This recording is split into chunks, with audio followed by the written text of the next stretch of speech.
평안히 주무셨습니까? 이 시간은 하나됨의 축복이라고 하는 제목으로 말씀을 대언하겠습니다. 예수님과의 동행이 깊어지면 그 동행의 절정은 하나가 되는 것입니다. 먼저 영상을 하나를 좀 보겠습니다. 러시아 모스크바의 한 지하철역. 승객들이 몰려들어 전동차를 밀어 올립니다. 70대 할머니가 전동차에서 내리다가 전동차와 승강장 사이에 난 틈으로 빠졌습니다. 플랫폼 주변에 있던 승객들은 할머니를 구하기 위해 구호를 외치며 힘을 한데 모아 열차를 떠밀기 시작했습니다. 열차가 조금씩 들어올려지고 할머니는 빠져나올 수 있었습니다. 전동차를 밀어 올리는 데 걸린 시간은 단 15초. 모두가 힘을 합쳤기 때문에 가능한 일이었습니다. 이런 광경이 처음은 아닙니다. 지난해 호주에서도 한 남성이 전동차 안으로 들어가려다 발이 빠졌고 기차 안에 있던 승객들이 모두 나와 전동차를 밀어 올렸습니다. 남성은 전혀 다치지 않고 예정대로 전동차에 오를 수 있었습니다. 개인주의가 만연한 요즘 남의 일은 나 몰라라 하는 세태 속에서 두 영상은 SNS를 통해 확산하며 뜨거운 반응을 얻고 있습니다. SBS 정연입니다. 사람이 하나가 되어서 힘을 합칠 때 엄청난 힘을 발휘하게 되는 것을 보게 됩니다. 잘 아는 아모스 3장 3절에 보면 두 사람이 뜻이 같지 않은데 어찌 동행하겠으며 라는 말씀이 기록되어 있습니다. 원래 이 뜻이 같다라는 말의 원어는 만나다라는 뜻입니다.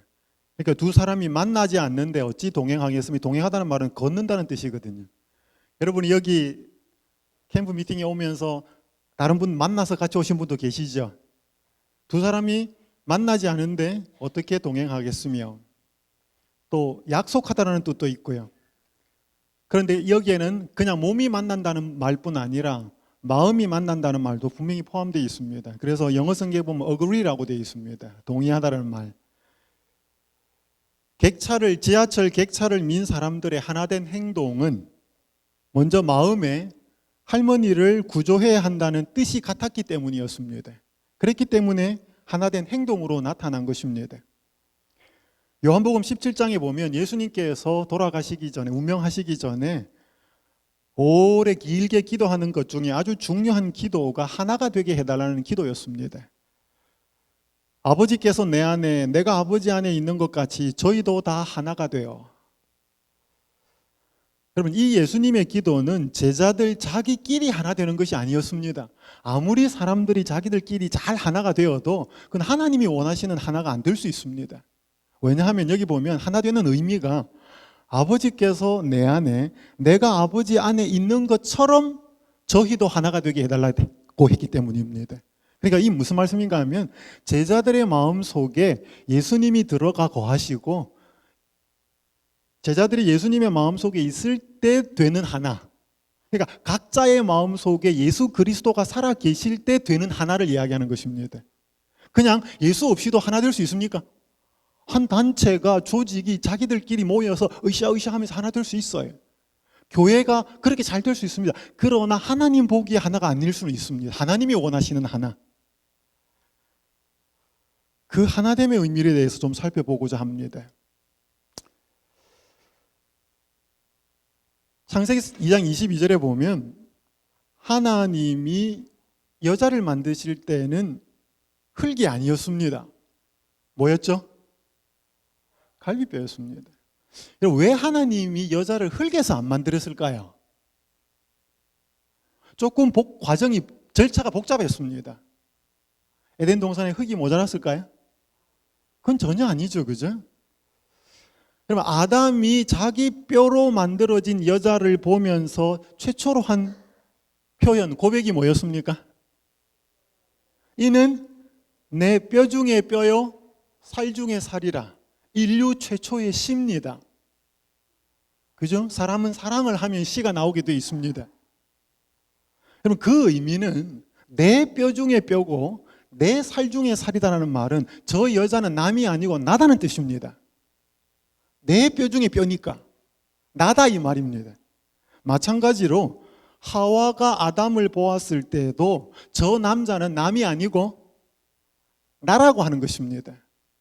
그래서 하나님이 결혼을 시키셨을 때 부부라고 하는 개념은 부부는 뭐가 아니고 둘이 아니고 뭐다? 하나라는 것을 알려주기 위해서 하나님은 그렇게 하셨습니다. 창조 때부터 하나의 이야기는 시작합니다. 그런데 이 부부로 사는 사람들이 하나로 살지 않는 경우가 너무 많습니다. 인터넷에 올라온 급매물 광고입니다. 사정상 급매합니다. 1991년 12월 14일 예식장에서 구입했습니다. 구청에 정품 등록은 했지만 명의 양도해 드리겠습니다. 아끼던 물건인데 유지비도 많이 들고 성격 장애가 와 급매합니다. 상태를 설명하자면 구입 당시 A급인 줄 착각해서 구입했습니다. 마음이 바다 같은 줄 알았는데 잔소리가 심하고 사용 시 만족감이 떨어집니다. 음식물 소비는 동급의 2배입니다. 사용 설명서는 필요 없습니다. 어차피 읽어봐도 도움이 안 됩니다. AS 안 되고 변심에 의한 반품은 절대 안 됩니다. 사은품으로 변덕 심한 시어머니와 까칠한 시누이도 포함됩니다. 올 신랑은 원래는 괜찮았는데 사용자 부주의라며 억울하다네요. 그리고 울 친구는 내 거 팔 때 자기 신랑 1+1으로 같이 내놓겠답니다. 이거 인터넷에 올라온 광고예요. 여러분 1+1 뭔지 아시죠? 마트에 가서 물건 살 때 하나 팔 때 끼워주는 거예요. 부부가 이렇게 사는 부부도 있습니다.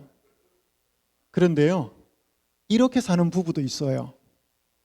여기 사무엘상 25장 27절에서 28절에 보면 여종이 내 주에게 가져온 예물로 내 주를 좇는 이 소년들에게 주게 하시고 주의 여종의 허물을 사하여 주옵소서. 아비가일이 다윗에게 한 말입니다. 여러분 다윗이 사울 왕을 피해 도망을 다닐 때 그를 따르던 자가 600명이었습니다. 그에게 든든한 힘이 되었지만 다윗이 풀어야 될 숙제 중에 하나는 그 600명을 늘 먹여야 했습니다. 그러니까 뭐 가진 게 있었나요? 그러니까 한 번은 그의 부하들이 큰 목축을 하던 부자 나발의 양떼들을 지켜주었습니다. 그가 양털을 깎는 때가 되었습니다. 목축업을 하는 사람들에게 양털을 깎는 데는 농사 짓는 사람들이 추수하는 때였습니다. 그러니까 마음이 넉넉해지는 때였습니다. 그때 자신의 부하들을 보내어서 옛날에 좀 그렇게 우리가 도와준 것도 있으니 먹을 것을 좀 주시면 좋겠습니다. 아주 정정하게 중중하게 부탁을 합니다. 그때 나발은 이런 지하에 거절을 합니다. 그러자 이 다윗 늘 하나님께 기도하고 하나님의 그 뜻을 사울을 그렇게 죽이지 않으려고 했던 이 다윗이 흥분합니다. 이성을 잃죠. 뚜껑이 열립니다. 부하들에게 전투 준비 명령을 시킵니다. 그리고 쳐들어갑니다. 그 소식이 먼저 나발의 아내였던 아비가일에게 도착합니다.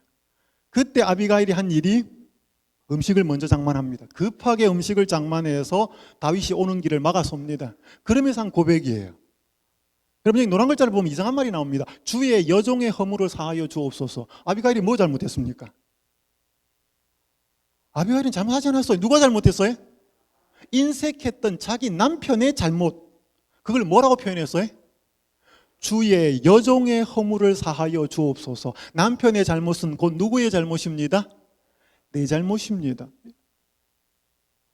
부부가 한 몸이라는 사실을 아비가일은 잘 알고 있었습니다. 여러분 남편이 잘못하면 그 남편의 잘못이기도 하지만 누구 잘못이기도 해요? 아내의 잘못이기도 해요. 이혼 사유가 되어서는 안 된다는 것이지요. 아내가 잘못했을 때 그 잘못은 아내의 잘못이기도 하지만 누구의 잘못이기도 해요? 그 남편의 잘못이기도 해요. 하나님은 처음부터 그렇게 만들어 놨어요. 부부는 하나라고. 그 부부 하나에서 생긴 모든 사람들이 인류입니다. 그렇기 때문에 이 인류는 전체가 하나예요. 처음부터 하나입니다. 이 의미를 계속 설명을 드리겠습니다. 에베소서 5장 28절에 보면 자기 아내를 사랑하는 자는 누구를 사랑하는 것이라고요? 그럼 자기 아내를 미워하는 것은요? 자기 미워하는 겁니다. 자기 아내를 무시하는 것은 자기 무시하는 것입니다. 마찬가지입니다. 남편도. 남편을 함부로 대하는 것은 그건 자기를 함부로 대하는 것입니다. 하나라는 개념이죠. 여기 한 남자가 울고 있습니다. 그리고 옆 사진은 웃고 있습니다. 이 남자는 누군가 하면 이 사람 아버지예요. 박태환 선수입니다. 대한민국이 낳은 간판 수영 선수죠. 박인호 씨 아버지 사진과 아들 모습입니다. 이 박태환 선수가 금지 약물 복용으로 인해서 브라질에서 열리는 리우 올림픽에 출전이 좌절이 됐습니다. 그러면서 이제 계속 억울하니까 이 국제 스포츠 중재 재판소에 도움을 요청합니다. 이 왼편의 사진은 올림픽 출전이 좌절되었을 때의 사진이고, 아버지와 아들과의 사진이고, 그 국제 스포츠 중재 재판소의 도움으로 올림픽이 출전 가능해졌을 때 사진이 오른쪽입니다. 그럼 아버지가 자신이 올림픽에 못 나가는 것도 아닌데 울고 있고, 자기가 올림픽에 나가는 것도 아닌데 웃고 있습니다. 이유가 뭐죠? 아들 때문에. 아들이 올림픽에 못 나가게 되었을 때 자기도 울었고, 아들이 올림픽 나가게 되었을 때 자기도 기뻐서 웃었습니다. 아버지와 아들이 한 몸이라서 그렇습니다. 여러분, 성경의 한 몸이라는 뜻은 대단히 중요합니다. 함께 로마서 12장 15절을 읽겠습니다. 시작. 즐거워하는 자들로 함께 즐거워하고 우는 자들로 함께. 여러분, 이게 하나라는 뜻입니다.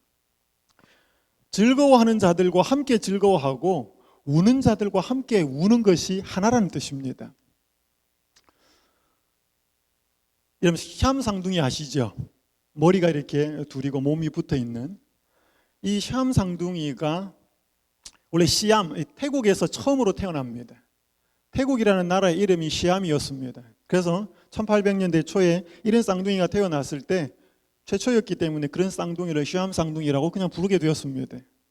유대인 탈무드에 보면 시암상둥이가 태어난 가정이 있었는데 한 사람이 랍비를 찾아가서 묻습니다. 랍비요, 이 아이가 둘입니까 하나입니까?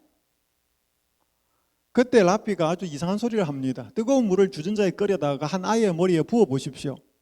그때 한 아이만 울면 둘이고 둘 다 울면 하나입니다. 무슨 뜻이죠?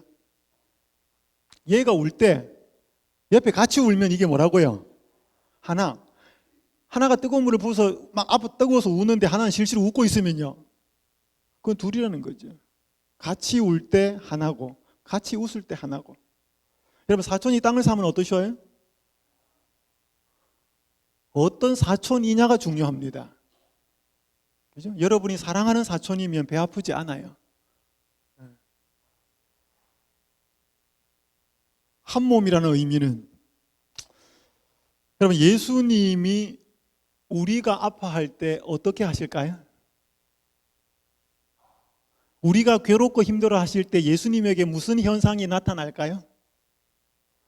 여기 시대소망 356페이지에 보면 사람이 한숨 짓고 고통을 느끼고 슬픔을 당하는 것은 무엇이나 다 하늘 아버지의 마음에 뭘 일으킨다? 파동을 일으킨다. 파동은 전달이 된다는 것이죠. 그분은 우리가 겪는 모든 괴로움을 다 당하신다. 그러니까 오늘 우리에게 있었던 마음의 아픔이 그분에게 전해진다는 것입니다. 왜요? 에베소서 1장 23절에 보면 교회는 그의 몸이라고 이야기하고 있습니다. 예수님과 우리 사이가 뭐라고요? 한 몸이라고요. 그래서 사울이 교회를 핍박할 때 예수님은 핍박을 받았다라고 사울에게 나타나셔서 말씀하신 겁니다. 사울아 사울아, 내가 어찌 나를 핍박하느냐? 주여 니시오니까 나는 너가 핍박하는 예수다.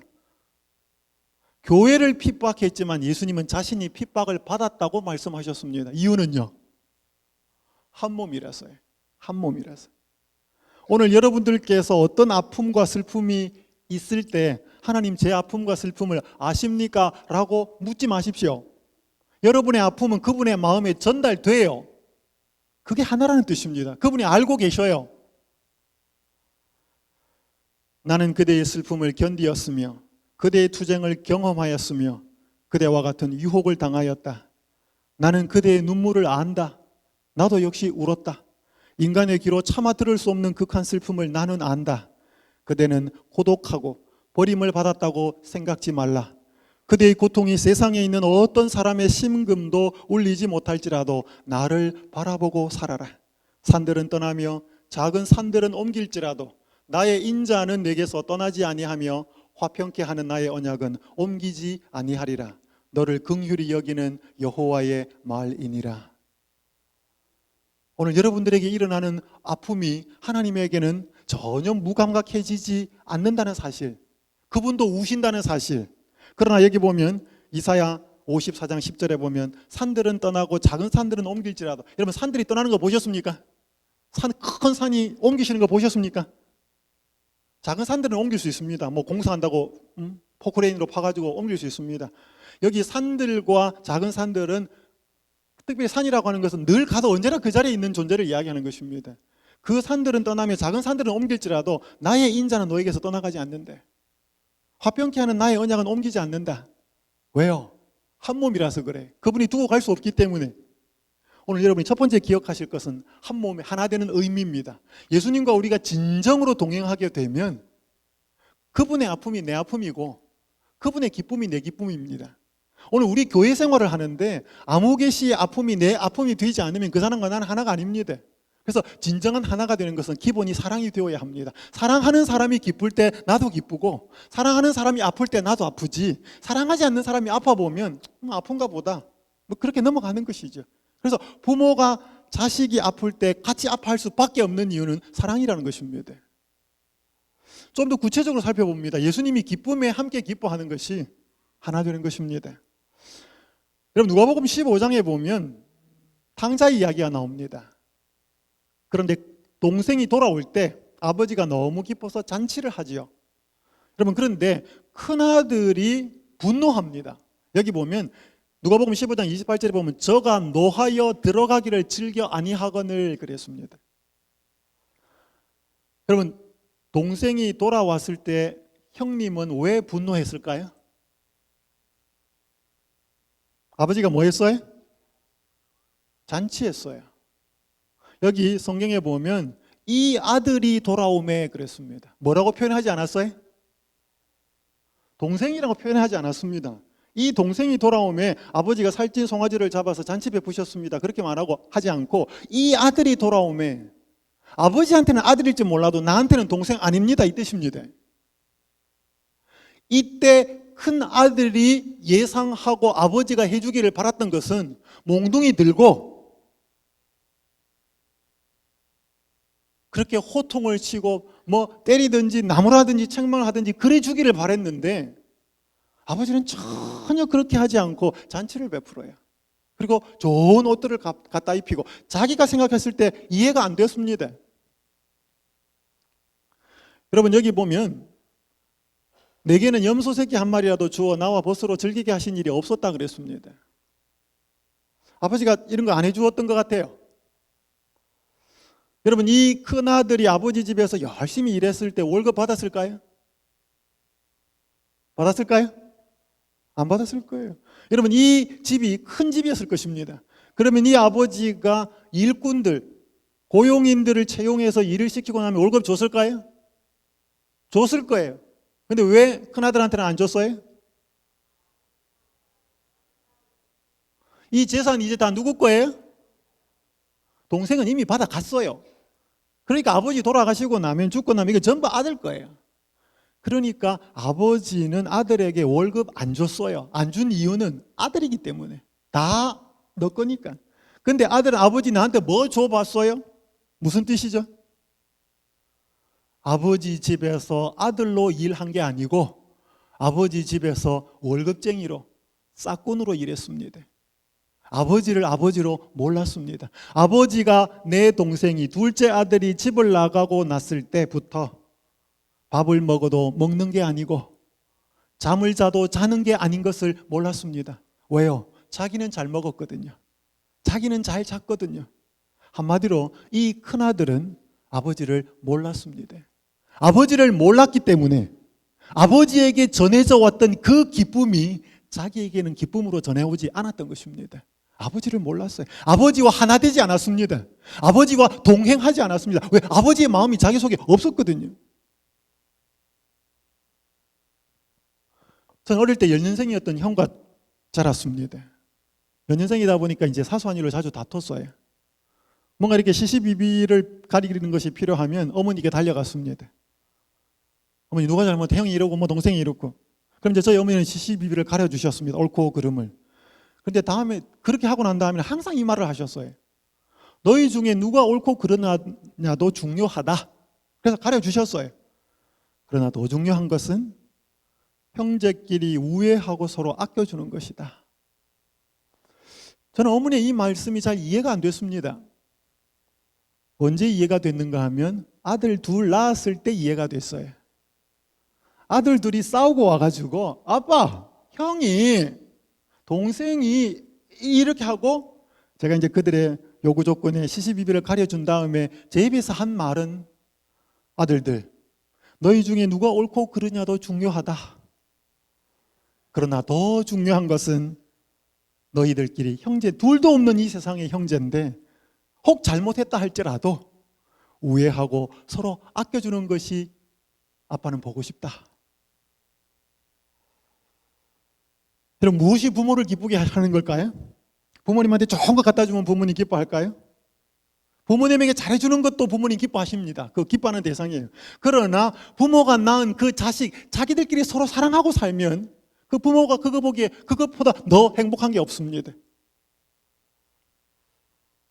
그런데 지금 교회는 그렇지 않습니다. 여러분, 이 권위는 한 기독교 잡지에서, 개신교회입니다, 목사들을 대상으로 설문조사를 했습니다.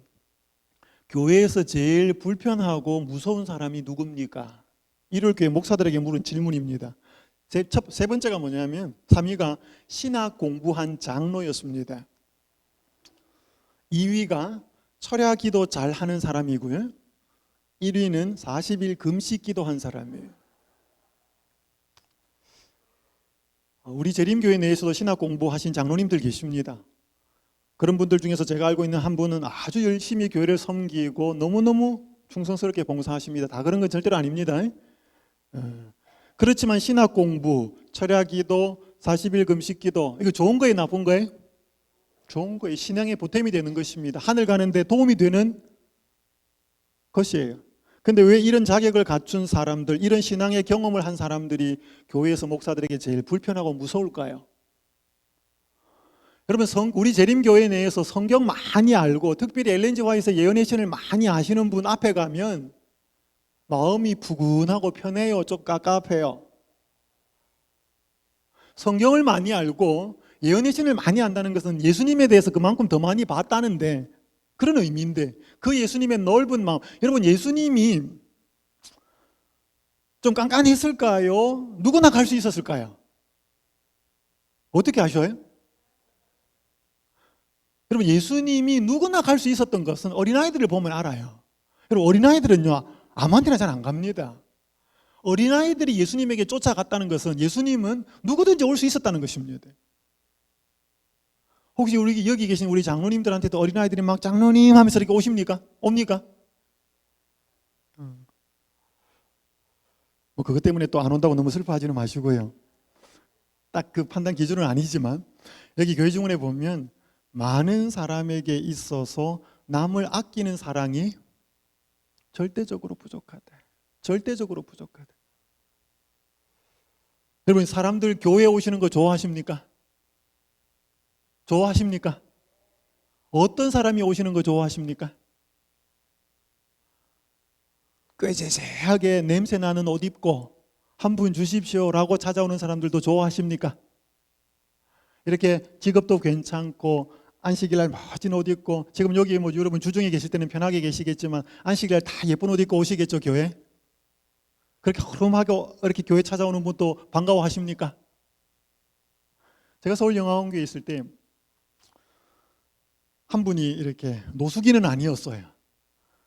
근데 아주 옷에 이렇게 냄새가 나고 꾀재재한 옷을 입고 가방을 하나를 들고 성경책 하나를 들고 왔는데 그 성경은 필사가 된 성경이었어요. 누가 했는지. 근데 그 사람은 말을 안 했어요. 나중에 그래서 제가 오면 늘 사무실 주중에도 오면 돈을 주고 좀 한 푼씩 주었고 조금씩, 그 다음에 안식일엔 교회를 왔는데, 그러면 그분이 꼭 한 11시경에 와요. 이제 저희들이 예배를 드리는 시간을 아니까.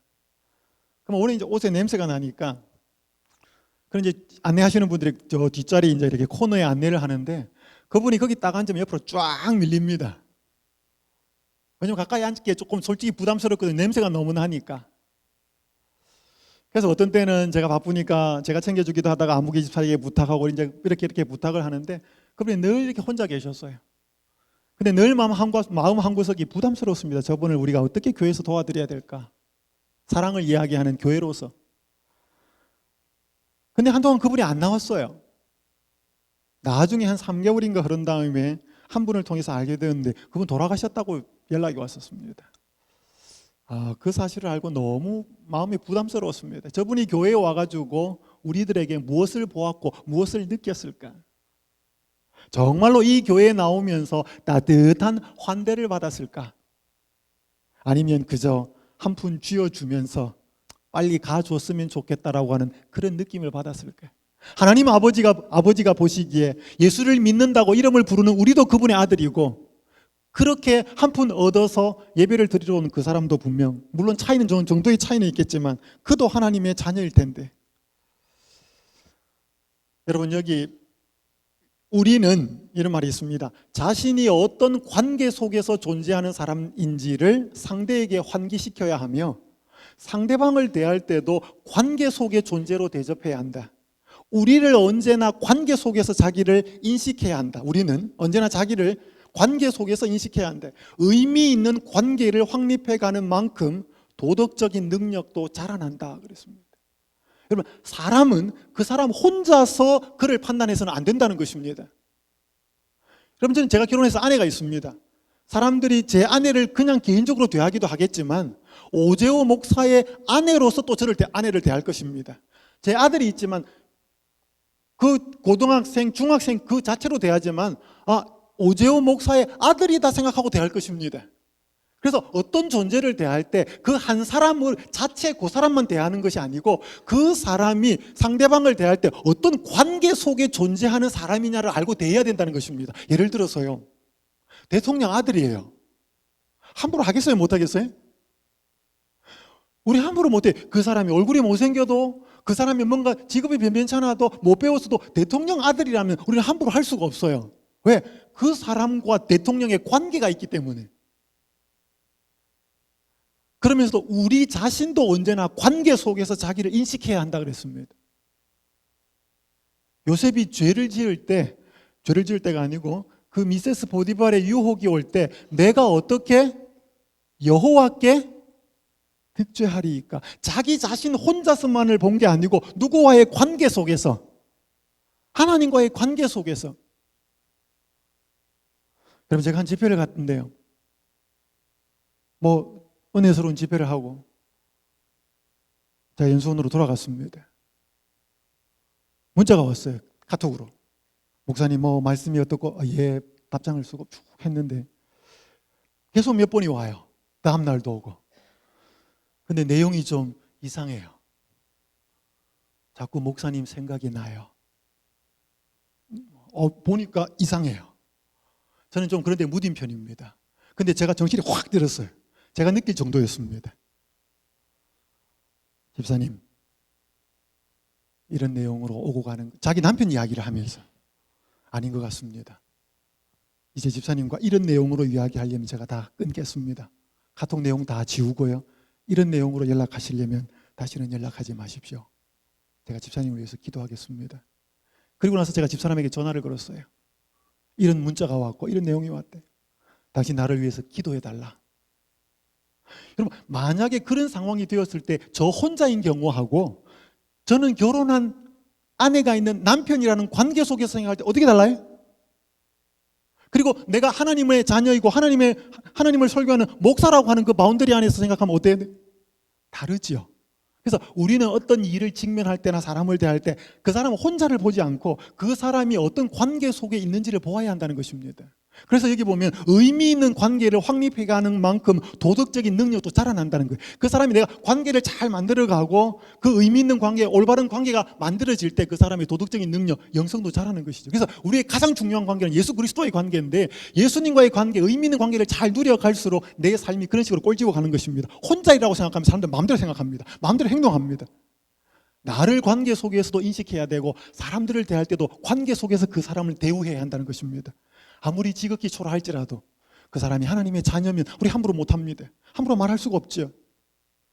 예수님이 기뻐하시는 것을 우리도 함께 기뻐할 때 영혼이 잘못한 사람, 그들을 향한 우리의 태도, 눈을 하나님은 보고 계십니다.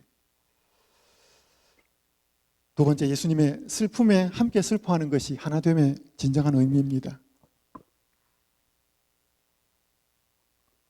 여기 여러분 창세기 44장에 보면 흉년이 들어서 애굽에 쌀을 사러 간 애굽의 야곱의 10아들 이야기가 나옵니다. 이미 총리가 되어 있던 요셉의 계획에 의해서 막내 동생 이제 베냐민까지 데리고 올 수밖에 없는 상황이 초래됩니다. 이제 그런데 이제 요셉이 만든 어떤 그 계략이라고 하면 좀 이상하지만 어떤 그러한 플랜에 의해서 베냐민마저 애굽의 종으로 두고 가야 할 상황이 발생합니다. 여러분 다 아시기 때문에 내용은 자세히 설명드리지 않습니다. 그때 야곱의 넷째 아들이었던 유다가 베냐민을 대신해서 자기가 종이 되겠다고 하면서 애굽 총리 요셉인지 몰랐던 그 애굽 총리에게 간곡히 탄원하는 내용이 여기에 나옵니다. 아비의 생명과 아이의 생명이 서로 결탁되었거늘 이제 내가 주의 종 우리 아비에게 돌아갈 때에 아이가 우리와 함께 하지 아니하면 아비가 아이의 없음을 보고 죽으리니 이같이 되면 종들이 주의 종 우리 아비의 흰머리로 슬피 음부로 내려가게 함이니이다. 주의 종이 내 아비에게 아이를 담보하기를 내가 이를 아버지께로 데리고 돌아오지 아니하면 영영이 아버지께 죄를 지리이다 하였사오니 청컨대 주의 종으로 아이를 대신하여 있어서 주의 종이 되게 하시고 아이는 형제와 함께 도로 올려 보내소서. 내가 어찌 아이와 함께 하지 아니하고 내 아비에게로 올라갈 수 있으리이까 두렵건대 제 해가 내 아비에게 미침을 보리이다. 여러분 여기 5구절 성경 구절 중에 아비라는 단어, 아버지라는 단어가 8번 나옵니다. 유다가 동생 베냐민을 대신해서 자기가 종이 되겠다고 한 것은 동생을 사랑했기 때문이기도 합니다. 그러나 유다의 생각 속에 누구가 들어왔어요? 아버지 야곱. 이 베냐민 안 돌아가면 아버지 죽습니다 이 말입니다. 여기 보니까 아이의 생명과 아버지의 생명이 서로 결탁됐다는 말이 끈으로 묶였다는 뜻입니다. 그러니까 아버지 생명하고 베냐민 생명, 이게 하나, 부모와 자식이 하나인데 이 아이 안 돌아가면 이 아이가 어디서 잘못되고 죽고 나면 아버지 죽는다 이 말입니다. 그리고 아비가 아이의 없음을 보고 죽으리니 재해가 내 아비에게 미치리니 무슨 말인가 하면 유다가 자기가 대신해서 종이 되겠다고 간곡한 탄원을 했던 근본 이유는 아버지 야곱 때문이었습니다. 아버지에게 밀어 닥칠 그 큰 슬픔이 느껴졌기 때문에 차라리 내가 종되고 내가 잡혀있고 우리 동생 돌려보내주시면 고맙겠습니다. 아버지의 슬픔이 자기의 슬픔으로 전달돼 왔기 때문에. 여러분 이 모습은 예수 그리스도의 모습이에요. 인류의 맏형 되시는 예수 그리스도가 죄로 인해 죽을 수밖에 없는 동생들인 이 모든 죄인들을 대신 그분이 죄에 사로잡혀서 십자가를 짊어지심으로 이 영혼들이 구원받지 못할 때 아버지 하나님에게 이르러 올 그 슬픔을 너무나 알았기 때문에 그것을 대신 지고 자신이 죽으시겠다고 선택한 예수 그리스도의 모습을 보여주는 것입니다. 오늘 우리의 모습들을 돌아보면 아버지에게 일어나는 슬픔이 오늘 우리에게 슬픔으로 잘 전달되어 오지 않을 때가 너무 많습니다.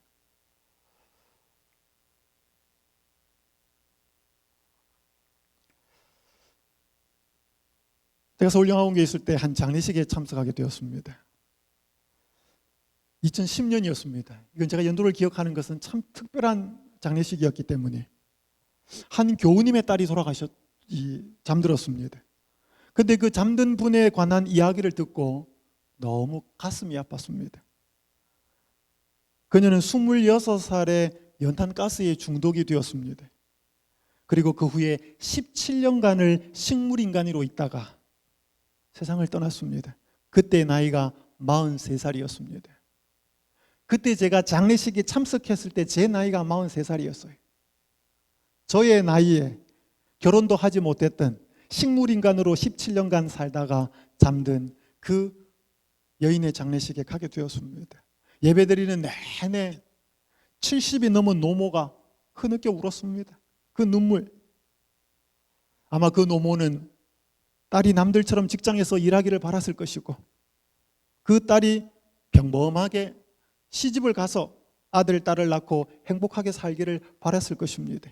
그런데 그 딸이 17년이라는 기간 동안 식물인간으로 살 때 산 사람도 아니고 그렇다고 죽은 사람도 아니고 그렇게 살던 것을 17년을 바라보다가 장례식을 치르는 그 상황 속에서 노모는 계속해서 울었습니다. 그 모습을 지켜보면서 너무나 가슴이 아팠습니다. 그런데 제가 성경 구절이 하나 떠올랐습니다. 사대교회의 사자에게 편지하기를, 하나님의 7영과 7별을 가진 이가 가라사대 내가 내 행위를 아노니 내가 살았다 하는 이름은 가졌으나 죽은 자로다. 여러분, 여기 사대교회에 보내는 예수님의 권면에 살았다 하는 이름은 가졌지만 죽은 자라고 말씀을 들었던 이 사람은 죽은 사람이에요, 산 사람이에요? 실제로는 살아있는 사람이에요, 그죠? 그래서 편지를 받는 사람이에요. 살아서 말도 하고 밥도 먹는 사람인데 실제로는 죽었다라는 것이 예수님의 평가입니다. 오늘 우리 교회들의 모습을 보면 어떻습니까? 자기 자신을 그리스도인이라고 부르는 많은 사람은 단지 인간 도덕과에 불과하다. 그리스도를 따른다고 하는 자들이 더 이상 세상과 구별된 특별한 백성이 아니다. 경계선은 희미해졌다. 사람들은 자기 자신이 세상을 따르고 세속적 습관과 풍속과 이기심을 좇도록 내버려 둔다. 세상이 교회로 돌아와 하나님의 율법을 지켜야 할 터인데 오히려 교회가 세상으로 기울어 하나님의 율법을 범하고 있다. 교회는 매일 세속화되어 가고 있다.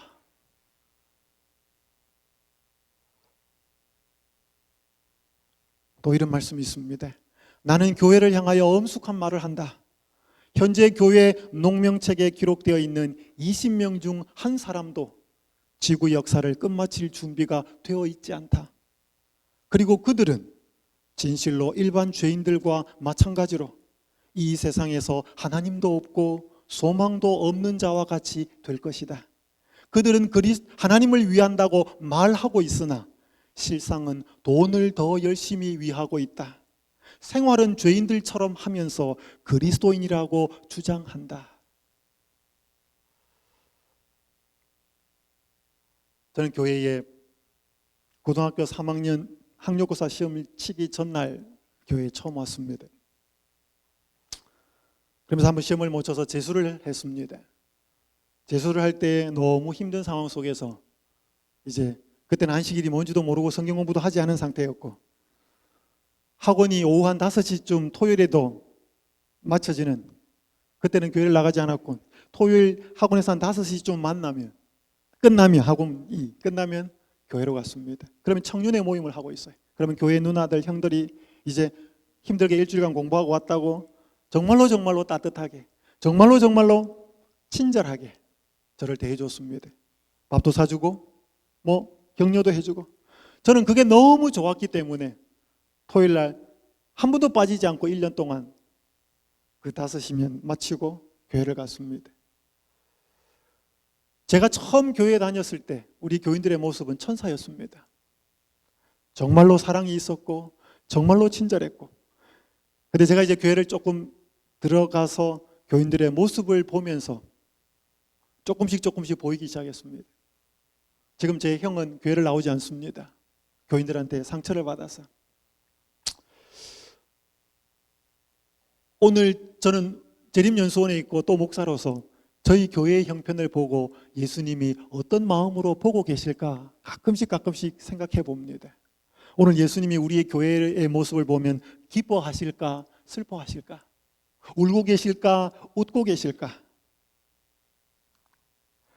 제가 처음 나와서 그렇게 친절하고 사랑만 보였던 우리 교인들의 모습이 조금씩 알게 되고 그 교인들의 모습은 저의 모습이었습니다. 저 역시 제 속에서도 여러 가지 이기심의 모습으로 제대로 된 신앙과 사랑을 하지 못하는 모습을 바라보는 이 총체적인 교회의 모습, 오늘 우리 교회들의 모습에 정말로 위기는 뭘까?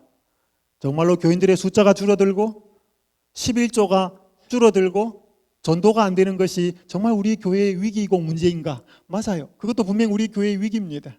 그러나 아까 분명히 말씀하시기를 말은 교인이라고 그리스도인이라고 말하면서 실질적으로 우리의 관심은 돈이고 실제로 우리의 교회는 세상이 교회를 걱정하는 상황이 되어버린 것, 그 모습을 바라보면서 예수님의 모습은 뭐라고 이 모습을 보고 계실까? 누가복음 19장에서는 예수님이 예루살렘을 보고 탄식하는 이야기가 나옵니다.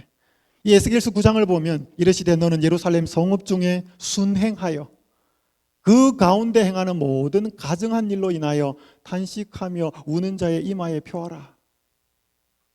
제가 6월 달에 서울영어학원교회를 가게 되었습니다. 그 학원생 프로그램에 가게 되었습니다. 저는 그 프로그램에 잘 안 갔어요. 거의 가지 않았습니다. 제가 그 교회를 떠난 다음에는.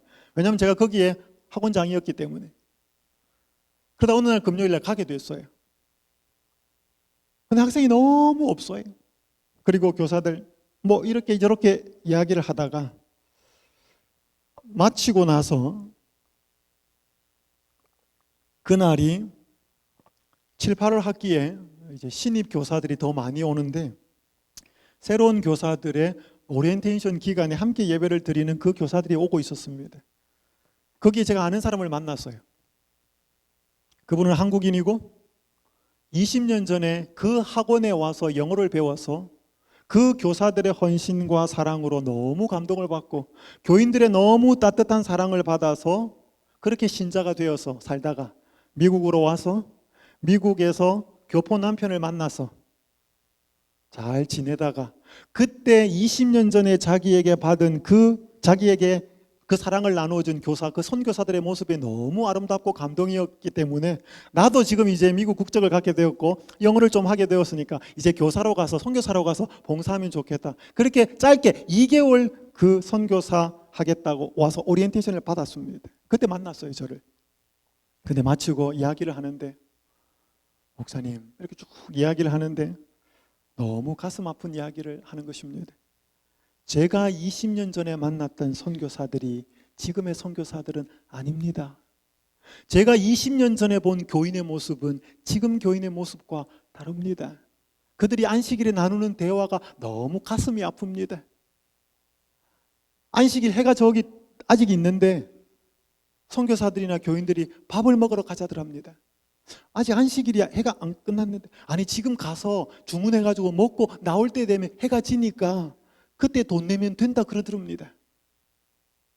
그러니까 이분이 너무 가슴이 아파서 저에게 그 이야기를 하는 거예요. 제가 그 교회에서 목회를 했었습니다. 저의 모습처럼 보였습니다. 그때 제가 에스겔 9장 4절 이야기를 해줬습니다.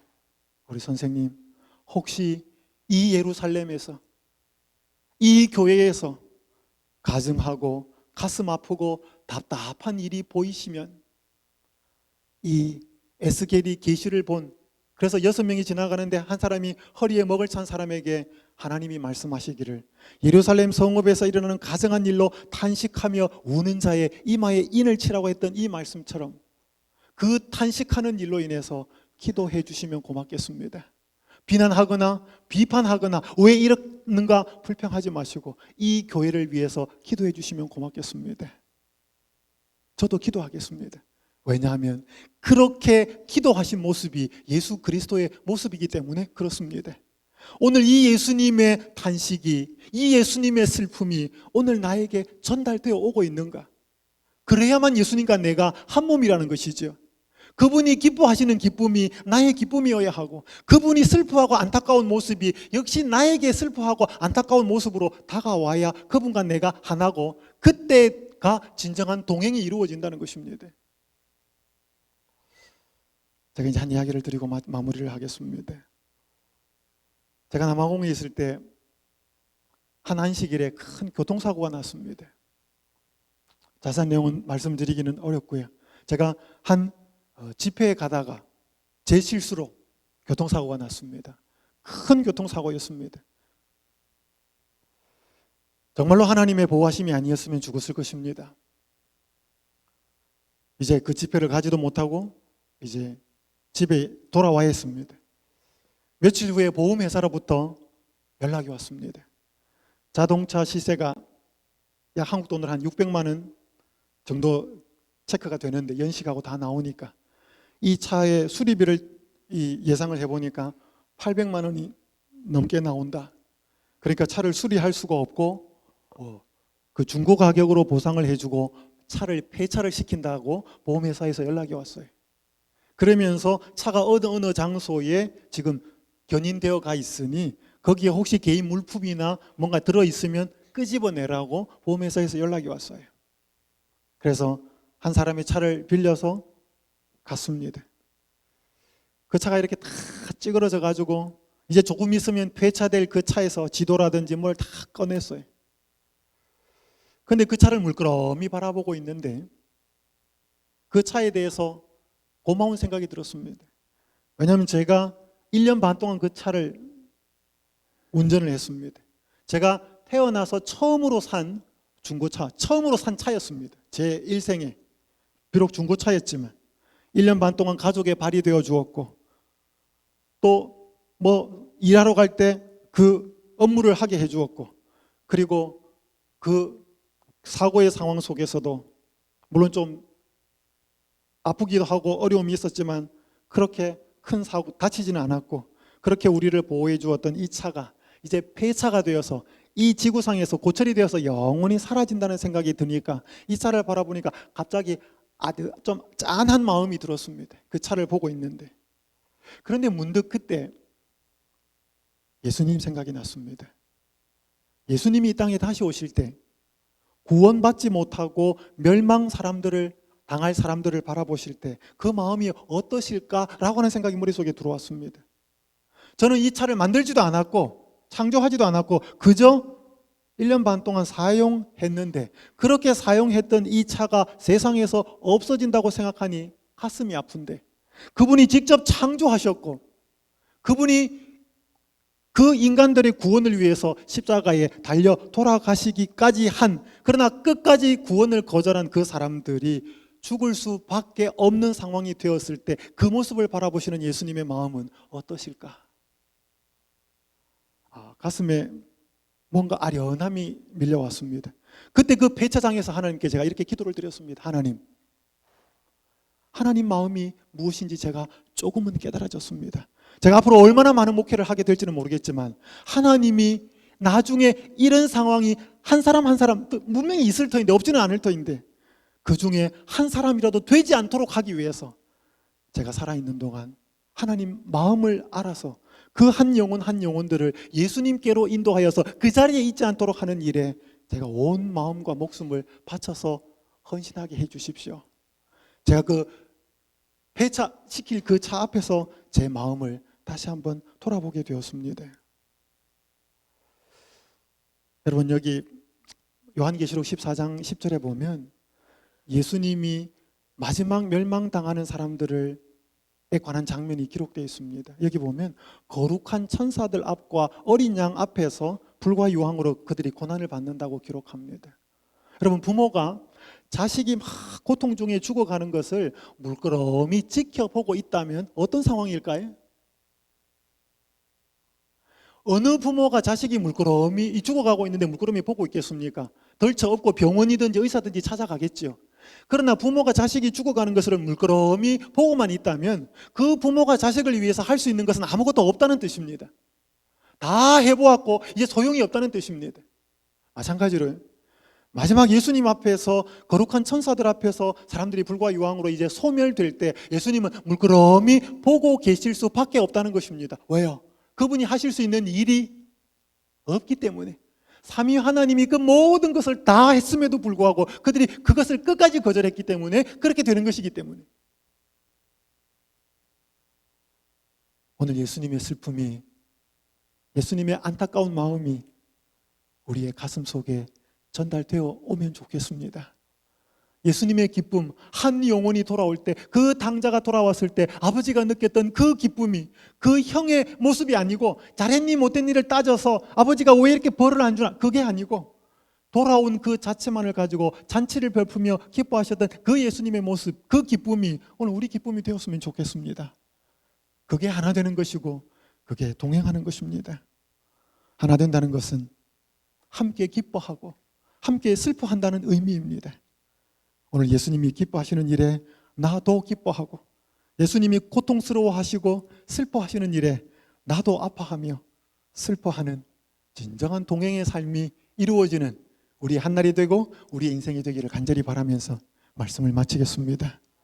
이 시간 또 예수님께 좀 기도하는 시간을 갖겠습니다. 아까 말씀드린 것처럼 오늘 예수님의 이 가장 기뻐하시는 그분의 기쁨이 무엇이고 그분이 가장 안타까워하고 슬퍼하는 마음이 무엇인지를 우리의 마음속에 깨닫고 이해하게 해달라고 기도하면서 오늘 그러한 기쁨과 슬픔에 동참하기 위한 기도를 우리 갱기도 하시고 제가 기도하고 마무리하겠습니다. 하늘에 계신 아버지 하나님, 예수님의 마음을 품게 하여 주시옵소서. 그래야 예수님의 마음이 저희의 마음속에 거하심으로 예수님의 마음이 저희의 마음이 되므로 예수님이 기뻐하시는 일에 저희가 마음껏 기뻐하는 사람 되게 하여 주시옵소서. 예수님의 마음 저희의 마음이 되어 예수님이 안타깝고 슬퍼하시고 눈물 흘리는 일에 저희도 안타까우며 눈물 흘리고 슬퍼하는 사람 되게 하여 주시옵소서. 그리하여 진정한 동행이 이루어지도록 인도하여 주시옵소서. 예수님의 이름으로 기도드립니다. 아멘.